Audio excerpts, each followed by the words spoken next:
So I'm going to kind of continue our discussion about this research continuum. Gerben showed a slide with a continuum from our RCT effectiveness studies, efficacy studies, through observational cohort studies, and I'm going to talk to you a little bit about secondary data analysis. And I'm not going to spend any time trying to argue philosophically about causation or association, because it's a very complex argument. And you know, scientific truth is a consensual thing. It doesn't happen from any one study. No one study is going to give us the truth about science. And I'd suggest, for those of you who are interested in this argument, the readings by Lee J. Cronbach or John Zimmerman, Public Knowledge, or his follow-up book, Reliable Knowledge, have wonderful discussions of these issues. So just to start off with a definition of what secondary data analysis is. And this is a definition by Sarah Bosloff, and there's a couple of references below the definition. So this defines, and there's a number of, secondary data analysis involves a lot of different things. So one way to describe it is the person performing the analysis did not participate in either the research design or data collection process, and the data were not collected to answer specific research questions. And again, there's a couple of references there. I'm not sure if the slides are going to be posted on the website for the center afterwards, but at the end of my presentation, I have a slide with a URL that if you'd like to download my PowerPoint presentation, you can do that. So the advantages, a couple advantages of secondary data analysis. The first one, the main one, is economy. So the nice thing about secondary data analysis is someone else has already collected the data. And that is a huge savings in terms of both time and money. So that's just a huge advantage. There's also the scope and breadth of the data available. Examples like the U.S. Census is, you know, you think about information that's collected representing the entire population. And one of the advantages, again, of some of the secondary data analysis is that in some cases you actually can study entire populations. You're not limited to a sample. So that this issue of scope and breadth of the data available. The data collection process often includes high levels of expertise. The census data is an example. The NIH and other agencies have large data sets that are available. I'm going to give you some examples of those in a couple of minutes. And the people who have collected those data have gone through a lot of trouble to make sure the data is well collected and well categorized. The sizes of the sample and representatives of the participants, that's another advantage. As I said a minute ago, sometimes you can actually study everyone in a population using these methodologies. And the last one, large data sets allow sophisticated analysis. Because you have such large numbers, you can look very closely at subgroups. You can look at trends over time, and these are significant advantages that you often don't have in smaller cohort studies or in RCTs. But there are also some major disadvantages. The one that I think is probably the most limiting is this fact that you're limited to existing variables. So you're not doing this prospectively. This is retrospective analysis. So if you have a specific question or a specific variable that you want to collect and it isn't included in that data set, well, you're just stuck. You're limited to the variables that were collected originally. Sometimes the quality of documentation isn't clear. Sometimes the data control issues aren't clear, again, depending on the source of the secondary data. Doing secondary data analysis requires specialized skills, and I'm going to say a little bit more about that later on. And they're not the skills that we generally learn as rehabilitation investigators or disability investigators. So it does require a special set of skills. Now, a lot of times I think people focus on the sophisticated statistical analyses that are done that are reported in literature, and those are very important. But the data management that's involved in dealing with these very large data sets, if you're talking about data sets like the Medicare files, and there's literally hundreds of thousands, millions of records that are in those files, and managing that data is a very complex, difficult thing to do. And it's not something that is included generally in the research training for most investigators. The availability of the data is also an issue. Many of the data sets, the secondary data sets that are supported by the NIH or other federal agencies are publicly available. But there are other data sets that you have to pay for. The Medicare data, you have to pay for the data. So the availability of the data, the privacy issues associated with these large data sets, with the HIPAA regulations and all of those things are also, can also be quite complex. And occasionally the information is outdated. So those are some of the challenges in terms of using secondary data analysis. But there are huge opportunities. particularly over the last 10 years or so with the advances in both statistical procedures and more so the computing and the availability of the internet, there's just a lot of information that's out there now. And people refer to this as big data. And I'm not going to read through this quote, but this is from an article that was published in Science a couple of years ago, well, just last year actually, and talking about how this is a revolution in data analysis and our ability to look at information because of the resources that are available through the internet and through technology primarily. And for those of you who are interested, there are a number of references. Everyone's heard about the cloud and all of the information that's out there in the cloud. Well, the cloud is part of big data. And big data is something that's here to stay, and the data is just going to keep getting bigger and bigger and bigger.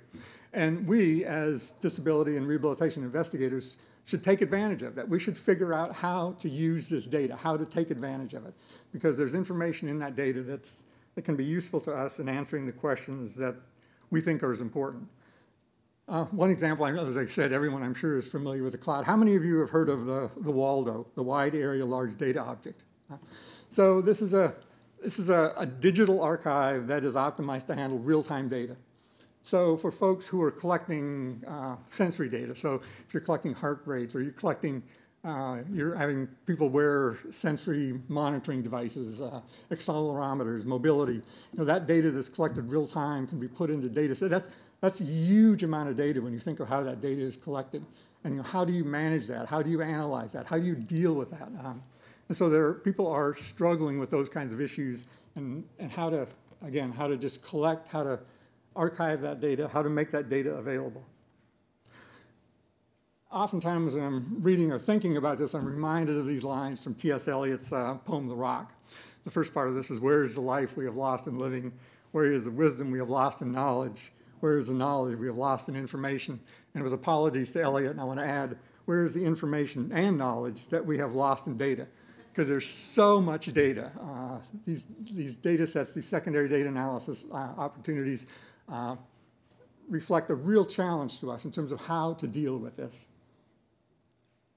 So I want to just talk real briefly about a couple of potential applications.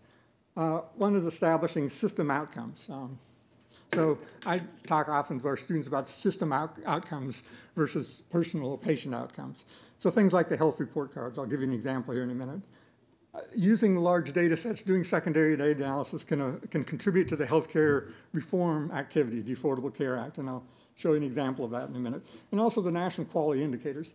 The national quality indicators, the National Quality Forum, are becoming a major issue within rehabilitation and disability, and we really should be paying attention to this. I mean, this is going to affect how we practice and how we're reimbursed and affect our outcomes in a lot of different ways, and we should be involved in that process.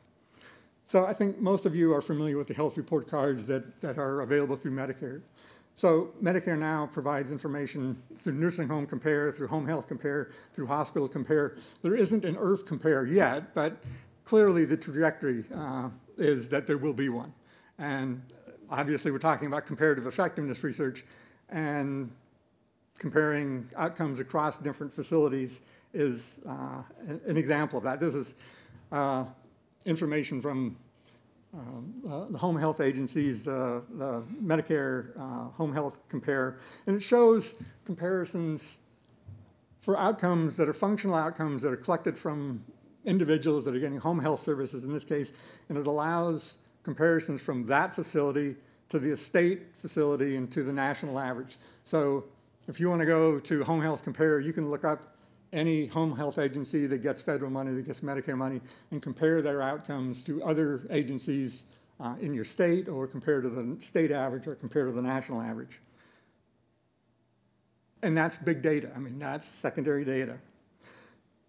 Alan already mentioned this, the Comparative Effectiveness Research, the IOM report, and we're going to hear later on about the PCORI, the Patient-Centered Outcomes Research Institute. They're obviously putting lots of resources, the NIH, the federal government. PCORI is a new institute that's formed through the Affordable Health Care Act. Data sources, there are many data sources. I think most of us in rehabilitation would be amazed at the number of data sources that are out there. We're just not aware of the number of data sets that are available to us. And this is just a small example of of several of the sites where you can go to find out more about data sets that are available to you. So PCORI, just since we're talking about patient-centered outcomes research, PCORI, and Alan mentioned this earlier, has been quite interested in methodology. In fact, just earlier this month on June 4th, there's a PCORI methodology committee, and they've been charged to develop a report about methodologies related to comparative effectiveness research, particularly patient-centered comparative effectiveness research. And they just issued a preliminary version of their report on June 4th. So I'd certainly recommend to you that if you haven't seen that, to go online and look at that. It's again, a preliminary report, but it's very comprehensive, and it talks about the different methodologies being used or being proposed, their applications for comparative effectiveness research. And I wanted to just mention 3 areas in there because they have to do with secondary data analysis. One is electronic health records. So this is another new area where the data that's available in electronic health records and linking electronic health records across facilities is something that PCORI is interested in, and the methodology committee actually talks about. Data analysis networks and registries. So again, as a resource, the standards in the conduct of registry studies for patient-centered outcomes was a report that was subcontracted through, I think, the University of California at San Diego and RAND for PCORI to talk about methodologies related to secondary data analysis, and particularly using registries. And there's examples of a couple of registries there. So again, looking at registries to do secondary data analysis. This is one related to distributed data networks. So distributed data networks, there are a lot of distributed data networks out there. Some of them are relevant to rehabilitation. Again, there was a sub-report to the PCORI methodology committee that talked about standards for using these distributed data networks in comparative effectiveness research, and it's an excellent resource. And the last one that I wanted to mention just real quickly is the National Quality Indicators for Inpatient Medical Rehabilitation. So the NQF, everyone's familiar with the NQF, National Quality Forum. So if you're not familiar with the NQF, you should go on their website and look at what they're doing. The National Quality Forum is involved in setting national quality indicators for healthcare, and they've developed some for post-acute care. The initial ones were presented in August of 2011 in the Federal Register, and they included new pressure ulcers and incidents of catheter-related urinary incontinence. So it's clearly important to look at these quality indicators, because again, if you go back to this, the Medicare, the home health compare, and the nursing home compare, if there's going to be an IRF compare, it's going to be related to these quality indicators, right? So we should be paying attention to these. There's a couple others that are on the list to be added. One of them is hospital readmission. Hospital readmission is a big issue in healthcare reform and acute care right now.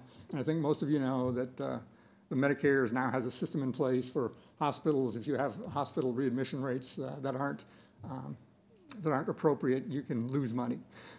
Most of that research has been focused on acute care hospitalization.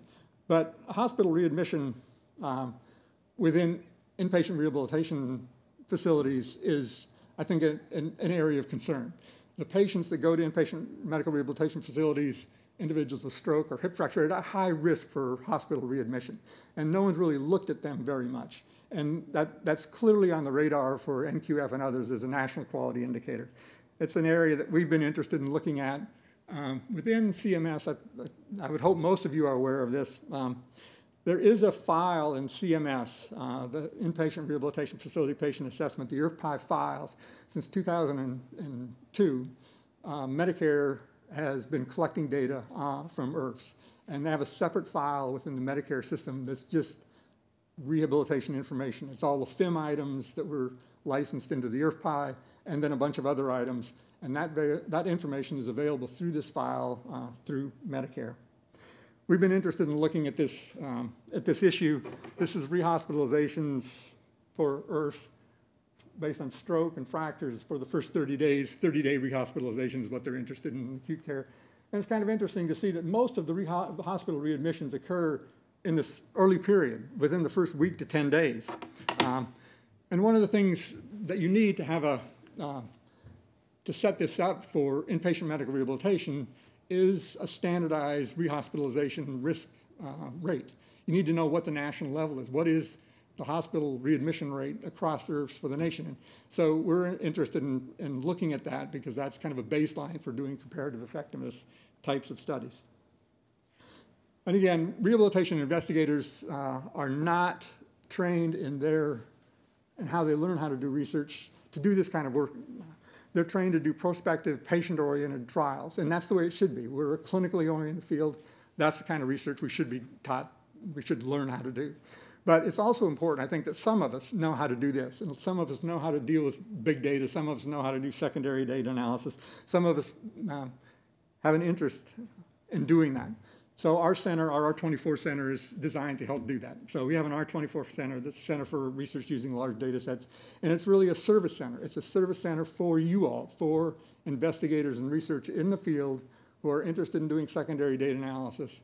And if you are or have ideas and need help, then you should contact us because we have things we can do to help you. And I think we'll have some flyers, and there's a couple of folks from our center who are here, and we'll have a table, I think, at the where we're going to have lunch. We'll have some more information about the services we have. So I'd like to end. This is a quote that this is an aphorism, I guess, that my major advisor when I was a PhD student, that doing outcomes research is a lot like raising children. You always think you're going to do a better job next time. And I think we can do a better job next time if we take advantages of all the methodologies and the menu of procedures that are available to us. And using secondary data analysis is one of those. And I would like to argue that it should be an important part of our armamentum of research skills. So thank you for your time, and I look forward to interacting with you the rest of the day and learning more about comparative effectiveness research. Any of you who would like to know more about our center or our services, please let me know.